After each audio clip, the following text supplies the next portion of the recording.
front line of policing is loud, but the voices behind it, they're a lot louder and I think, frankly, a lot more interesting. Hi, I'm Bob Plaschke, and this is First Response.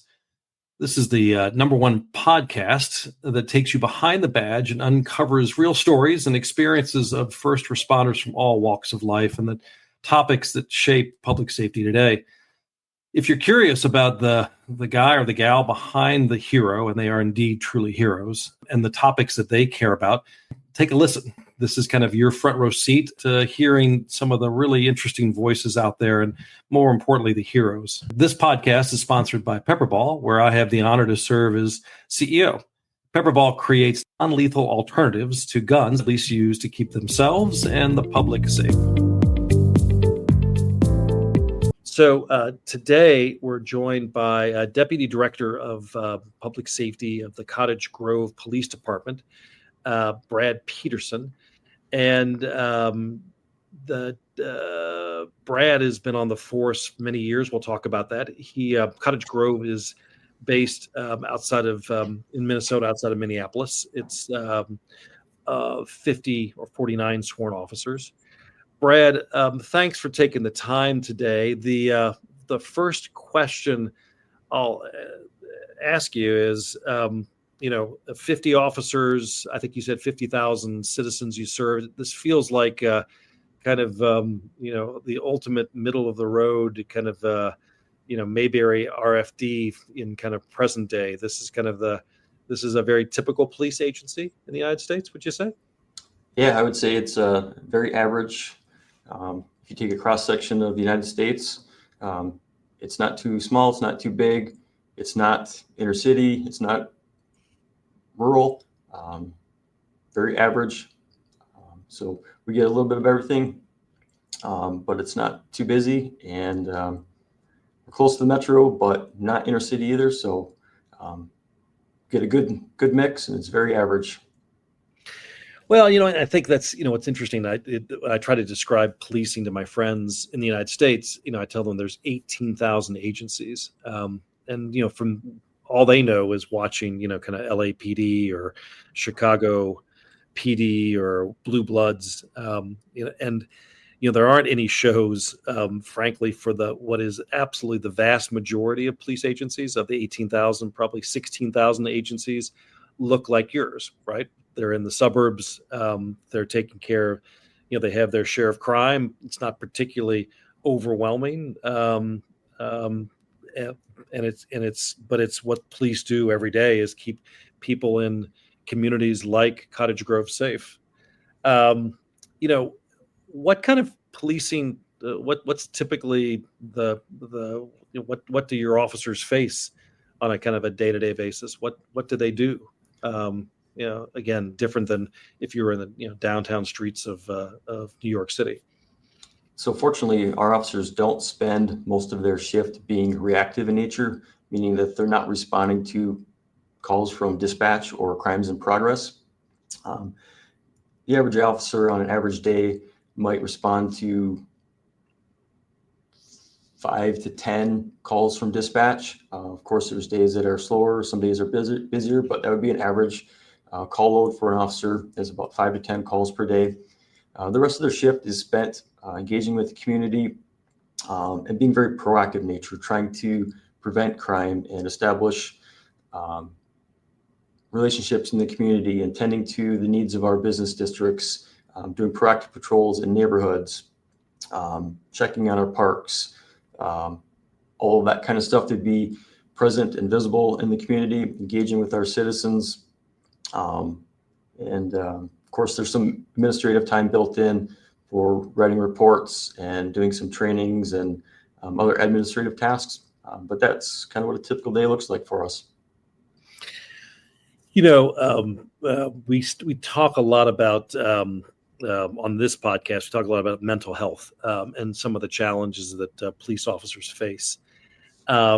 And, I think it's easy for those who listen to visualize what someone at NYPD might deal with, right? Because they're getting as you said, there are a lot of reactive calls. They're running into danger that they know that they're running into danger.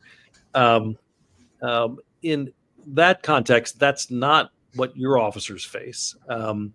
Yet I would suggest that the mental health challenges that your officers face are just as significant as what somebody on kind of LAPD would deal with. They're just different.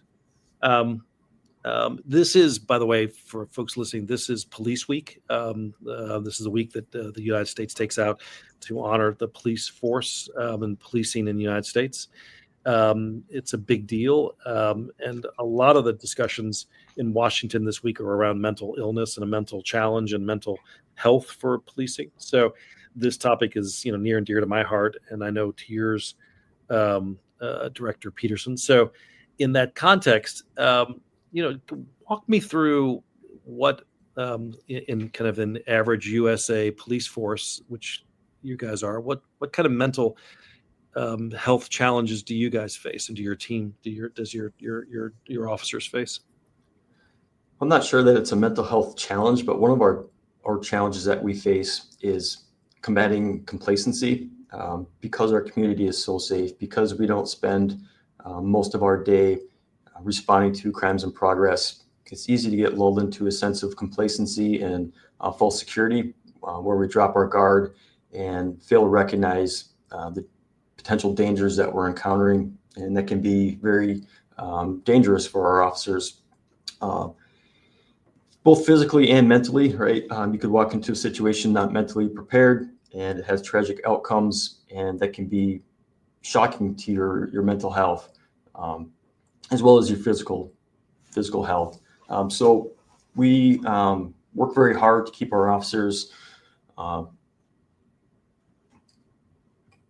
situationally aware and vigilant, and we give them an incredible amount of training to stay on top of their game, so that they don't get complacent and can protect their safety as well as the safety of the citizens. So that's one aspect of it. The other thing that we face is all of the same mental health challenges that every police officer everywhere in the country faces. We're all human. We have marital issues, we have substance abuse issues, we have the cumulative stress of the job itself, financial issues, you name it. Everything that average Americans face, we face. And sometimes, especially in the past, there was a stigma that prevented officers from seeking mental health help. And so we just gutted that stress, and it built up, and it came out in not great ways, right? It bubbles to the surface, and if it's not dealt with, then it can result in self-harm and self-destructive behaviors, and can end careers, things of that nature. So one of the things that we do is we've tried to eliminate those stigmas or any barriers to seeking help. So we've done a lot of mental health awareness training, officer wellness awareness trainings and education, and really changed our culture so that our officers recognize signs and symptoms in each other, and we can help each other out, and at least recognize it in ourselves, and seek help when we need it. What's interesting is this notion of helping your officers stay vigilant and to stay aware, right? Not get lulled. And what an interesting psychological challenge, right? As humans, we don't want to feel under stress, right? We prefer to be, feel safe, and yet, um, probably the most unsafe thing for your officers is to kind of psychologically fall into a pattern of feeling safe, because in effect then they're caught off guard, and then that's when probably bad things happen. So you're effectively, you're asking them to stay, to in effect stay in a higher degree of tension and a higher degree of stress proactively to keep them and their citizens safe. In a sense, yes, but we need to find that balance, right? We don't want them hyper aware or being over vigilant and overreacting to a situation that doesn't warrant that high level of stress or reaction. But they do need to maintain a minimal amount of awareness and vigilance and be able to respond appropriately to the threats. So the key is reading the situation for what it is and responding reasonably to that situation. Well, and what a tough balance to find, right? I mean, to your point, when you pull a car over, you want to get out and feel like you're safe. But to your point, you also don't want to be surprised by what might be inside and what that driver might present to you. So you have to, and to your point, you don't want to overreact to, to someone who maybe is having a bad day.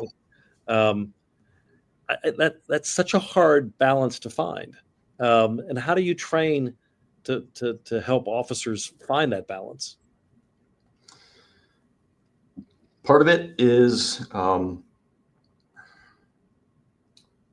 giving them enough repetitions in training to develop confidence. Because I feel like when our officers are confident in their abilities, they're less likely to react out of fear. So I want them to feel confident in their skills, knowing that they can handle any situation. That they have the proper skills, policies, techniques, tools to deal with any situation. The other part is inoculating them to stress in the training environment. Right? We don't want to end up in condition black because we're overwhelmed by a situation. I want them to experience these situations in the training environment. And I want them to make those mistakes in the training environment and not in the real world. It's to your point, it's such a fine balance to find, right? To be aware enough and attuned, not to be overly aware. And then to your point, the police officers are brothers, sisters, husbands, wives, mothers, fathers, and they bring a host. They have a host set of personal issues of which, for them, they have to deal with, but they can't really ever have a bad day, right? I can have a bad day in my job, and I can apologize to my team afterwards. Having a bad day as an officer, you can't. There's some pretty, significant consequences of having a bad day in front of a public. Yeah, absolutely. I think the expectations that are placed upon our police officers are unreasonable, but it is what it is. We're expected to be perfect every day.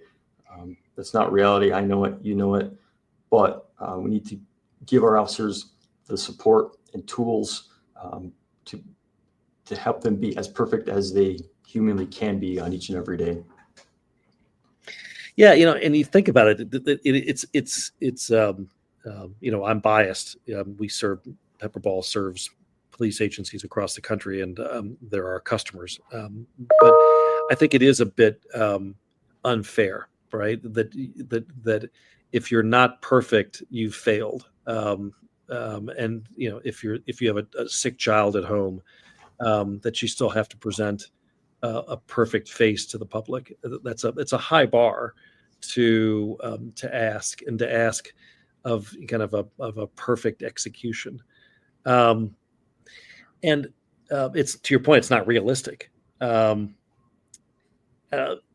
so there's no question there. It's just kind of a statement. I think the other thing that, and maybe you tell me, you've been on the force now. You've been in policing for 20 years. Is that right? Yeah, about 20, going up on 22 years. I mean, has the nature of the job changed in that 20 years? Has it gotten tougher, or maybe different? It's certainly changed. It's changed in a lot of ways. It's changed in some ways for the betterment of the profession. In other ways, I think it's become harder. So I think now some of the things that we're doing better are being more transparent, more accountable, being more professional, providing better training and resources to our officers. Awareness on a host of different issues has increased. but I think the expectations placed upon police officers and departments, along with the scrutiny and lack of support in some areas, has really made it challenging. It's I was interviewing a sheriff the other day, and he said, like, he goes, in the old days, what he said, he goes, I'd ask you, I'd tell you, and then I'd make you. And it was relatively simple. And very few times did I have to do it more than ask or tell. And he said, now it's and there was very limited accountability for making you do something. And to your point, that's where policing, has had some challenges in the past, where police officers making folks comply in a way that was maybe unnecessarily rough or unnecessarily aggressive. He said, now it's, I have to ask you, I have to ask you again, I have to ask you a third time. It's a much more difficult challenge because the combination of changes in society, changing in policing, some bad some things that have happened in the past. The net of it is it's a much harder environment to do our work. So that was thing one. And then thing two is that we're asked to address a lot wider range of challenges. Before it was, I'm trying to respond to a crime. Now I'm responding to mental illness. I'm responding to domestic disputes. I'm responding to homelessness, a series of challenges that I wasn't trained for when I first came up on the force. Are those two fair comments? They are, and I would even say it's more challenging and complicated than how you stated it. Your analogy that we used to follow the principle of ask, tell, make, but now we have to ask again before we make. It's even more complicated than that, because in some situations, it might be appropriate to ask 4, 5, 10, 20 times and spend hours trying to de-escalate a situation to avoid a use of force encounter. But in other situations, it might be completely unreasonable to ask at all. I should immediately jump into make mode, right? When there are immediate dangers to the community or my fellow officers or myself, I might skip the ask stage. And so for new officers coming into this profession to try and figure that out, it's not black and white, it's all shades of gray. And it's very difficult to figure out, well, the last call, you just told me I need to spend more time de-escalating. And now this call, you're telling me that I should have used force quicker. It's a very difficult skill to learn for new officers. And I think the range of topics that they have to engage in are now much wider, right? I mean, where before you probably, maybe when you came up in the force, homelessness and mental illness was not as much of an issue. Now it's probably more, maybe it's a significant minority of what you guys see. Yeah, we're being asked to address all of the gaps in social services, in healthcare, in homelessness, you name it. We're the stopgap for all of it now. And to the point that we have a special team, even in Cottage Grove, that is specifically geared towards, and their sole purpose is to deal with those issues: mental health, substance abuse, homelessness. They don't answer calls from dispatch. They proactively go out and engage in those vulnerable populations and try and mitigate their impact on the community and mitigate the call load on our patrol officers. And and there you say that's where I see the positives, right? I see the kind of the sun shining through the clouds, is that policing agencies, which have historically never been overfunded, but have been challenged. You're creatively trying to adjust, right? You're not putting your hands up and saying I can't do it. You're like, you know what, let's create a special team that goes out and proactively tries to engage these challenged populations, and try to get out ahead of these problems. And I think that's the positive out of this, is that the policing is evolving to address these new challenges. For sure. In some areas faster than others. But I'm proud of the fact that Cottage Grove has been very progressive and forward thinking. And we look around at other communities and other parts of the country to see what challenges they're facing and how they're dealing with it. And we're very quick to adapt. And luckily, we have a supportive community and leadership here that funds us, supports us, and allows us to stay ahead of the reform curve. And give me a sense of, we circling back to mental health and mental wellness, so to speak. I cite, and I'm going to continue to do this on every podcast, the average American will experience somewhere between 4 to 7 traumatic incidents in their life. Traumatic being, loss of a sibling, or a parent, or a child, or a divorce, something that is of emotionally, a significant injury or car accident. An average police officer over a 20-year career will experience somewhere between 200 to 400 of those incidents.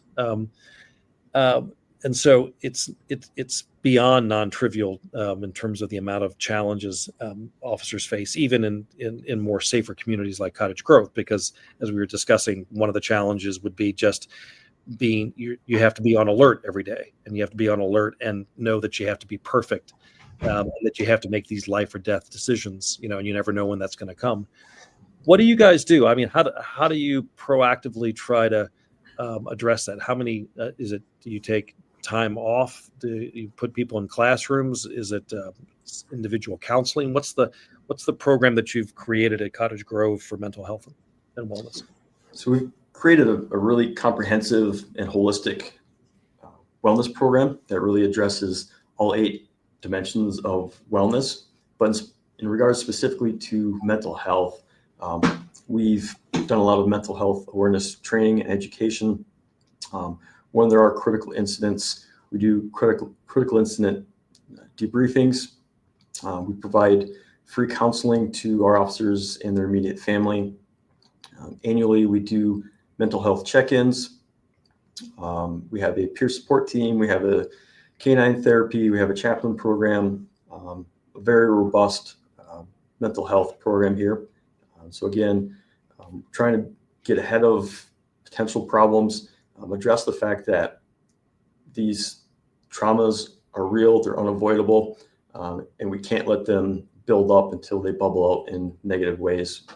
We need to be proactive and address these issues if we want our officers to be happy, healthy, and successful in his career up until the point of retirement and beyond. It's what they said, the leading cause of death for retired police officers is suicide. And that just kind of brings home the cumulative effect of this kind of stress. And I should say, to be specific, the suicide rates amongst retired police officers, is twice the national average. So I can't say it's the leading cause of death, but I can say that that suicide is a very significant challenge for police officers. What's interesting to me is, you talk about canine therapy and chaplain support and peer group. These are investments that we don't make in the private sector. I don't have a canine therapy for people at Pepperball. Maybe I should. But it makes perfect sense to me, because to have something go wrong in a policing context is, the risk of and the consequence of something going wrong is so much more significant. How do you deal with that as the number 2 guy in your organization? The the I mean it must weigh heavily on your mind, the responsibility of ensuring that the 49 folks underneath you are in a good position to do their work, and that if something goes wrong, it could go wrong very badly. I mean, is that stress for you personally, just to kind of to deal with? Yeah, absolutely. I think about it every day. I think about it before I go to bed every night. And the only reason I can lay my head on the pillow and sleep every night is because I know in my heart that I'm giving my officers the best training, resources, support, um, stacking all the odds that I possibly can in their favor to do their job well, um, serve the community well, and that my officers themselves are going to be well. Obviously, we all have limited budgets and multiple competing priorities for our limited budgets, et cetera. But I know that I'm doing everything I possibly can for them. Sure, there are things that I'm still striving to achieve that are still on my checklist that I'm working towards. But I know that we're giving them everything we possibly can in this moment to do their jobs well and be happy and healthy. All right, I've got two questions. The second to last question is, I always ask the folks that are on this podcast if there was one thing that you'd like to tell people that are not in the profession, that haven't worn a badge, to tell them about the profession. Something that just that they may not be aware of or think about. What's the one thing that you'd like them to take away about policing and police officers? It's a great question. I've actually never thought about that before. So you kind of put me on the spot. I guess I would say acknowledging the fact that officers are humans and we're not perfect. Um, but in most cases, we have the best intentions and we're trying to do the best we can in a situation. Um, and as long as we're doing it honestly, within the best of our ability and resources, a little bit of grace and forgiveness would be awesome. Yeah, I think that's right. A little bit of empathy in that context, and a bit of the word grace. I try to, you try to give it to yourself. You try to give it to your people, in any organization, and particularly in policing in that context, given what's at stake and given what we're asking police officers to do. All right, Director Petersen. The last question is: we like to make a very small honorarium in your name to a charity of your choice. Is there what's the charity that we can make a small donation for thanking you for taking the time on the podcast today? Well, first, thank you for giving me this opportunity to speak out on the officer wellness topic. Secondly, thank you for the donation. And I would love for that donation to go to the local Beyond the Yellow, wow, that's a tongue twister, Beyond the Yellow Ribbon organization, which supports our veterans and military families here in our community. Oh, so it's called Beyond the Yellow Ribbon. Is that a national organization? It's for sure statewide. Not sure if it's national, but it's for sure statewide. So just about each community here in Minnesota has a yellow ribbon organization that supports their military community. This is what is it? Who's it? Who was the song? Tie a yellow ribbon around the old oak tree. That was Tony. I can't even remember the guy's name. This was a song I think was back, for those who don't remember what the yellow ribbon is. I think it was after was it after the Iraq War that we did that this became a big thing where you would tie a yellow ribbon when first Gulf War. And it was a way to acknowledge someone that was overseas, and kind of you would tie the ribbon around the tree and wait for them to come back. So for folks that don't know what that is, for the younger folks, thank you, Director Petersen. We appreciate the time and importantly, the commitment to your profession and the commitment to your people, to your officers. And we thank you. Thank you for taking the time with us. Um, so, folks, as I try to reflect on Director Petersen's comments, you know, it's I don't know, it's easy for me to interview folks, from the NYPD and talk about the challenges they face, because we can all visualize it. It's they're and we can empathize to some degree with having to respond to constant crime and run into danger.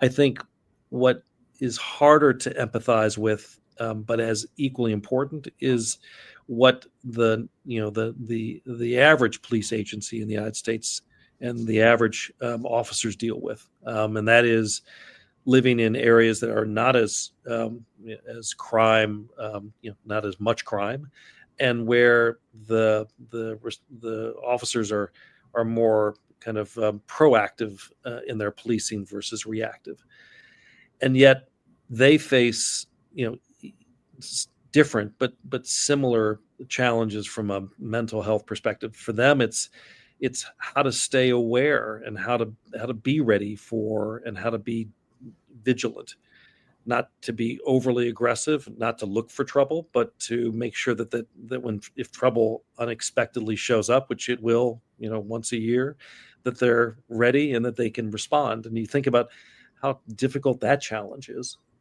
and how you have to do it every day, and that every day could be that day, and that your child is sick that day, or that you had a fight with your wife, or you have some financial challenges. How do you not bring that into that day, and how do you make sure that doesn't turn into an escalation or something that goes wrong that affects you and your career for the rest of your life? And I think that's, I think what Director Petersen said, to give these officers grace. They're not perfect. They're brothers, sisters, fathers, mothers, sons and daughters, and they'll have bad days. And yet we ask them to protect us. We ask them to go into danger for us. We have to give them the grace to know that they're not perfect. And we have to be empathetic to what they're going through, whether it be, in the downtown streets of Chicago or in Cottage Grove, Minnesota. So this is, again, Police Week. It's the chance for us to remember and respect the policing, over 1 million sworn officers in the United States. Remember the more than 350 plus officers that were killed in the line of duty last year. And remember how brave and truly wonderful this industry is, and these group of folks are. So it's my name is Bob Plaschke. I am the CEO of Pepperball. This is First Response, kind of a look behind the badge. Thank you for taking the time, and we'll see you on the next go around. Be safe out there.